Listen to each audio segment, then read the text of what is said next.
ఇంకోటి అదే నిజమైతే మేము 2010లోనే ఇచ్చేసాము, మాకు సంబంధం లేదు అన్నారు కదా. జగన్మోహన్ రెడ్డి గారు, మీ చెల్లెలు సినిమారెడ్డి గారు ఇద్దరు కలిసి రాసుకున్న MOU 31 ఆగస్టు 2019 ఆయన జగన్మోహన్ రెడ్డి గారు ముఖ్యమంత్రి అయ్యాక రాసుకున్న MOU.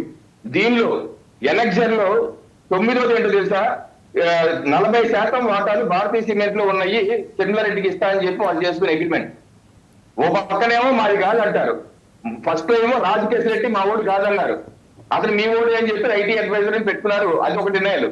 ఇప్పుడేమో భారతీయ సిమెంట్ మాది కాదు అంటారు, మళ్ళీ చైర్మన్ మీరే ఉంటారు, ఎవరిని మోసం చేస్తారు. ఇంకోటి ఆ గోవింద బాలాజీ ఎవరు, మాకేంటి సంబంధం అని చెప్పి వాళ్ళ పేపర్లు రాస్తున్నారు. ఈ చూడండి, అదే రోజు రాశారు 13/5/2025 వాళ్ళు ఏమంటారు, Govinda Balaji Virat company finance secretary, అతనికి భారతీయ సిమెంట్ కి సంబంధించిన చాలా బిజీగా ఉంటాడు, ఎక్కడ కూడా తిరుగుతుంటాడు, అతను బిజీగా ఉంటాడు, ఖాళీగా ఉంటాడు, మీకు ఎలా తెలుస్తుండే.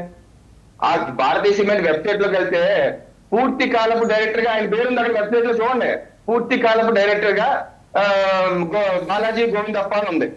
ఎవరిని మోసం చేస్తారు, నిండా మునిగి మద్యం కుంభకోణం ఆధారాలతో నిండా మునిగి ఈ రోజు రాజకేశ్ రెడ్డి మావాడు కాదు, భారతీయ సిమెంట్ మాది కాదు, ఇంకా నయ్యం రేపు మాకు భారతి రెడ్డి గారు మాకు సంబంధం లేదు, మా కుటుంబ సభ్యులు కాదని అంటానే ఉంది.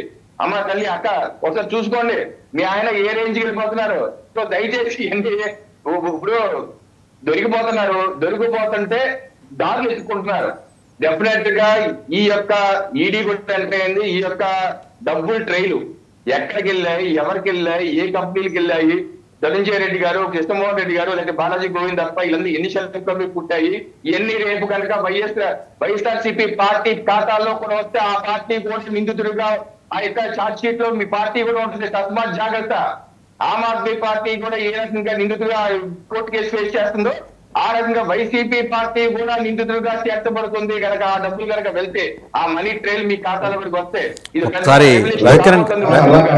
రవికిరణ్ గారు చిన్న సబ్మిషన్, ఆ స్టేజ్ వస్తే వైఎస్ఆర్సీపీ పార్టీ మాది కాదు, శివకుమార్ కావాలని శివకుమార్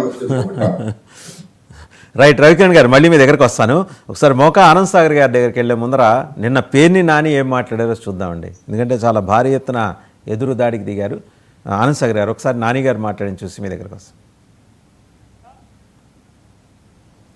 జగన్మోహన్ రెడ్డి గారి లక్ష్యంగా ఈ కేసుని మొదలుపెట్టి ఎక్కడ ఒక్క సాక్ష్యం కానీ, ఒక్క ఆధారం కానీ, అంటే ఒక్క లిఖిత పూర్వక ఆధారం కానీ, లేదా ప్రభుత్వంలో ఒక్క డాక్యుమెంట్ కానీ ఎక్కడా కూడా ఏమీ లేకుండానే మనుషులు ఎవడొకరిని పట్టుకోవడం, వాడిని బెదిరించడం, అంటే ముందు ఒక లిస్ట్ రాసేసుకుంటాడు,